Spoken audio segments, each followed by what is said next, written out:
لو تناهيتم إلى سر الحياة وصنعتم كائنا حيا نرى. آپ کی ایموشنل بلیک میلنگ سے یا ایموشنل ہونے سے ویزا دینے والے کی صحت پہ کوئی فرق نہیں پڑتا. آپ کو گورنمنٹ جاب میں ترقی چاہیے تو آپ کی چیخ و پکار سے کوئی فرق نہیں پڑتا. تو اللہ بھی جنت میں جو اللہ نے جنت کی علامتیں بیان کی ہیں, جب تک وہ علامتیں نہیں پائے جائیں گی, ہمارے اچھلنے کودنے سے, کلا بازیاں کھانے سے, چیخ و پکار سے, ہائے ہوئے کرنے سے, میں اسٹیکر لگا رہا ہوں کہ میں نبی کا عاشق, اور ان سب چیزوں کی سے زیادہ جو اہم چیز ہے وہ کیا ہے؟ اعمال, جو اللہ نے قرآن میں بیان کیے ہیں, جو اس صورت میں بھی بیان کیے ہیں. تو اس کے بغیر نہیں ہو سکتا میرے بھائی. آپ جو مرضی کر لو.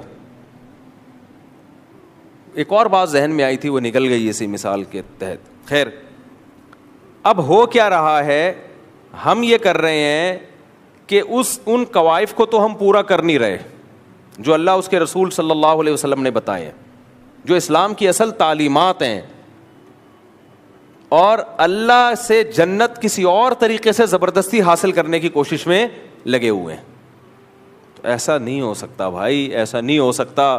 تو قرآن جو بیسک علامتیں بیان کرتا ہے نا اہل ایمان کی, ان علامتوں میں سب سے پہلے توحید ہے. وہ تو میں نے بتا دیا, اس میں تو کمپرومائز نہیں ہے. یہ جو حیات ممات کی بات آئی ہے یہ بتانے کے لیے کہ بیسک عقیدے آپ کے مضبوط ہونے چاہیے. عقیدہ اگر آپ کا خراب ہے, آپ الٹے لٹک کے نماز پڑھو, آپ رو رو کے پاگل ہو جاؤ, آپ کچھ بھی کر لو. مثال کے طور پر دیکھو, یعنی شریعت کے خلاف طریقے سے آپ اللہ کو راضی نہیں کر سکتے. اللہ نہیں متاثر ہوگا میرے اور آپ کے عمل سے. آپ فجر کی ہم لوگ کتنی رکعتیں پڑھتے ہیں؟ 2 رکعتیں پڑھتے ہیں, 2 سنت 2 فرض. اگر ہم ایسا کرنا شروع کرتے ہیں 2 فرض میں امام صاحب 1 رکعت اور ملا لیں. اب آج کی مغرب کی نماز میں نے سجدہ سہو کیا, کیوں کیا؟ اتحیات کے بعد میں نے درود شریف پڑھ لیا تھا. میں 2 رکعت کے بعد بھول گیا کہ یہ تیسری رکعت ہے یا دوسری. اب میں بھول گیا نا, تو میں اتحیات پڑھی, پھر میں نے درود شریف. اب میں انتظار کر رہا ہوں کہ اگر کچھ دیر ہو جائے گی تو پیچھے سے کوئی سبحان اللہ بولے گا. بھائی یہ 2 رکعتیں کھڑے ہو بول ہی نہیں رہے ہوتے لوگ پیچھے سے. امام جب 2 رکعت کے بعد کھڑے ہونا اور بیٹھ جائے نا, اور کافی دیر بیٹھا رہے, تو سمجھ جاؤ کہ بھول گیا. یہ سلام پھیرنے کے بعد بتاتے ہیں, پھر لوگ سلام پھیر دیتے ہیں, پھر لوگ کہتے ہیں خیریت. تو اس سے تو ان کی نماز چھوٹ جاتی ہے نا. ابھی موقع ہے, ابھی سجدہ صاحب سے تلافی ہو جائے گی. تو میں پھر بیٹھا میں انتظار کر رہا ہوں, درود شریف بھی پڑھ رہا ہوں, اور کہ یار پیچھے سے کوئی آواز آئے گی, اگر نہیں آئی تو اس کا مطلب صحیح ٹریک پہ چل رہا ہوں میں. تو درود شریف بھی آہستہ آہستہ پڑھ رہا ہوں, اور دعا بھی آہستہ آہستہ. کوئی پیچھے سے بولے, ہلکی سی منحنی سی آواز آئی, سبحان اللہ, ایسے بالکل ہلکی سی.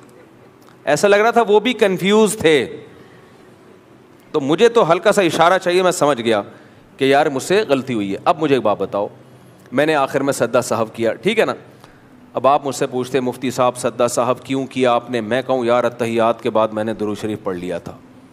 تو مفتی صاحب آپ کو معاذ اللہ درود پاک سے اتنی معاذ اللہ نقل کفر نفرت کہ درود پڑھنے پر سزا دے رہے ہو اپنے آپ کو سجدہ سہو کر کے. سجدہ سہو ایک طرح کی پنشمنٹ ہی ہے نا, ایک طرح کی پنشمنٹ ہے کہ آپ نے جو غلطی کی اب آپ اس کی تلافی کریں, 2 سجدے ایڈ کریں آپ.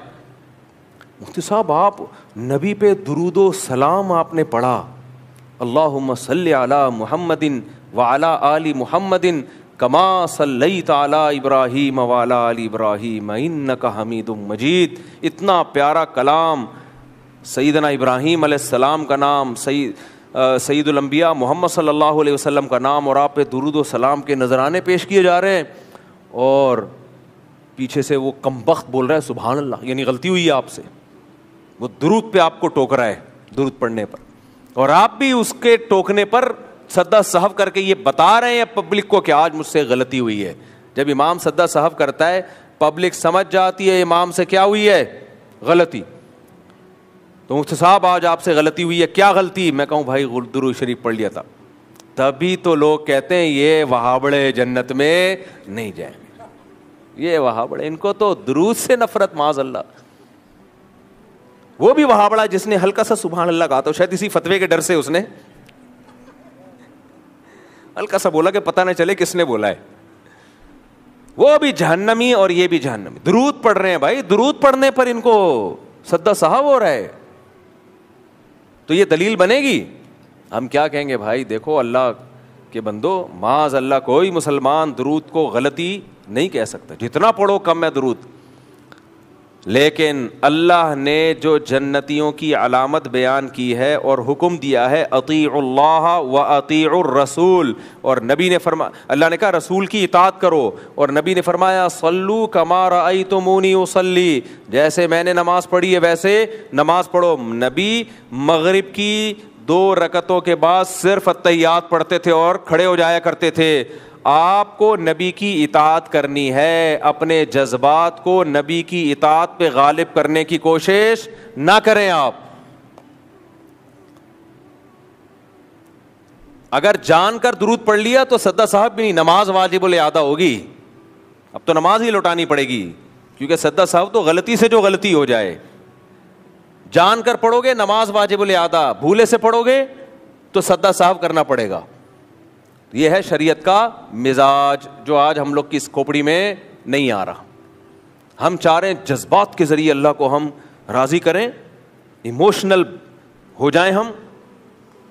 تو بھائی دنیا میں آپ کی ان چیزوں کا کسی پہ, اچھا میاں بیوی کا رشتہ, بیگم سے آپ کی شادی کے بعد بیگم کہہ رہی ہے انڈے لے کر آؤ, دہی لے کر آؤ, آپ ایموشنل بلیک میلنگ کر رہے ہیں اس کو, اور آپ بڑے ایموشنل ہو رہے ہیں. بیگم کیا میں انڈے لینے کے لیے جاؤں گا تو مجھے تھوڑی دیر کے لیے تمہاری زیارت سے محروم ہونا پڑے گا, مجھے تم سے اتنی محبت ہے, میں نہیں چاہتا کہ یہاں بیڈ سے اٹھ کے میں کہیں جاؤں, وہیں پڑا ہوا سو رہا ہے, وہیں اٹھ رہا ہے, واش روم میں جاتا ہے, پھر آ کے وہیں بیٹھ جاتا ہے. پتہ نہیں مجھے کیا ہونے لگتا ہے بیگم, جب میں گھر سے باہر نکلتا ہوں مجھے تمہاری یاد آتی ہے, میں نہیں جاؤں گا.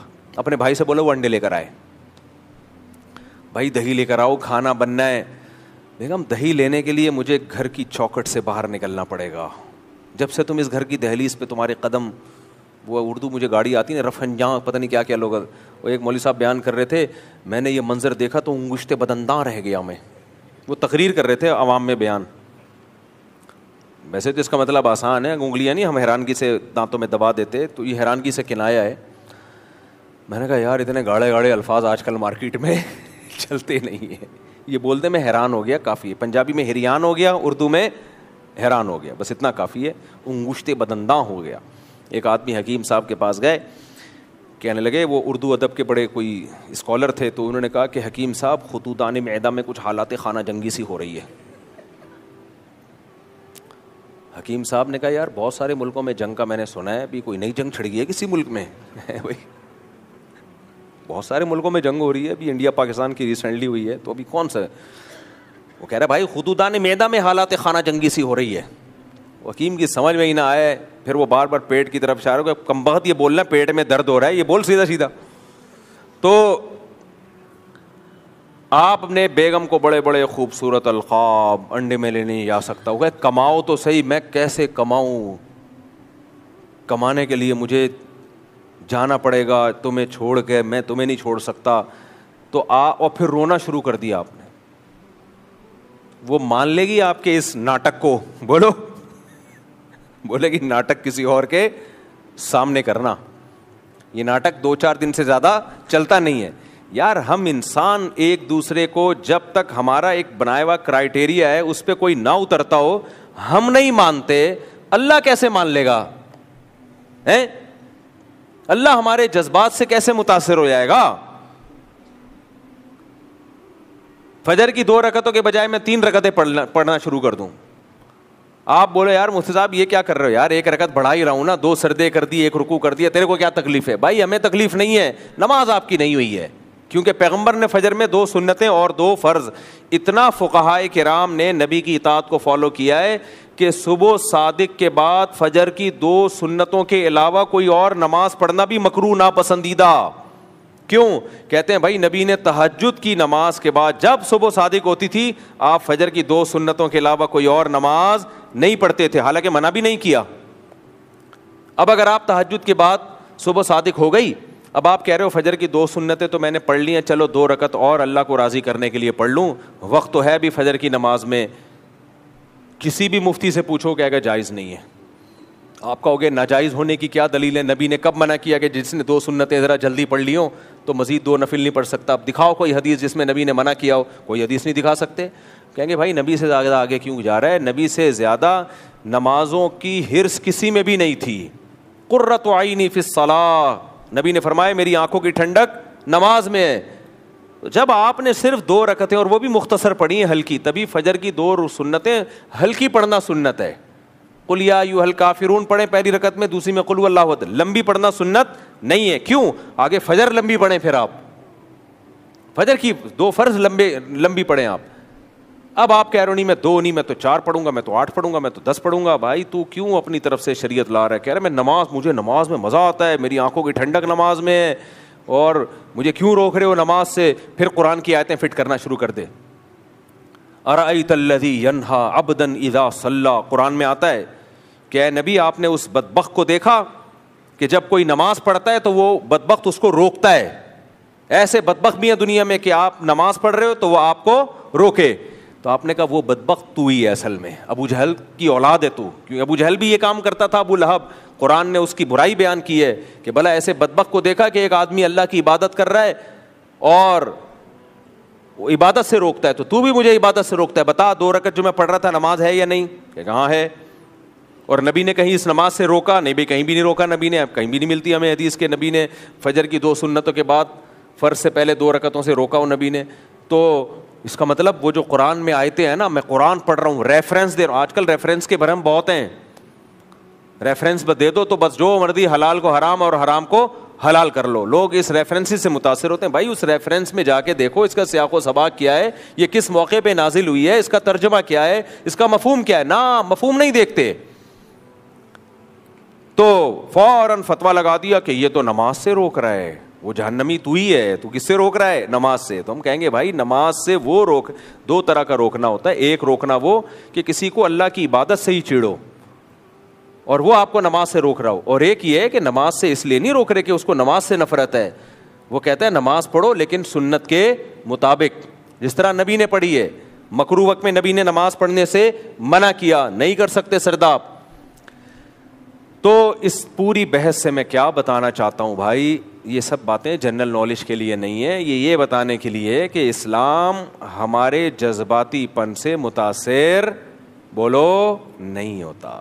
اسلام میں الحم سے لے کے والناس تک اللہ نے ہمیں 2 طرح کے احکام دیے ہیں. ایک عقیدہ صحیح کر لو، عقیدہ توحید. مشرک کی کوئی عبادت قابل قبول نہیں ہے. اب جو مشرکین ہیں وہ کہتے ہیں اللہ ایسا معاذ اللہ ظالم کیوں ہے کہ توحید پرست آدمی تھوڑی سی نیکی کرے اس کو اجر ملے گا، اور جو مشرک ہے وہ اتنے ساری دین کی خدمت، وہ انسانیت کی خدمت کرے کوئی اجر نہیں ہے.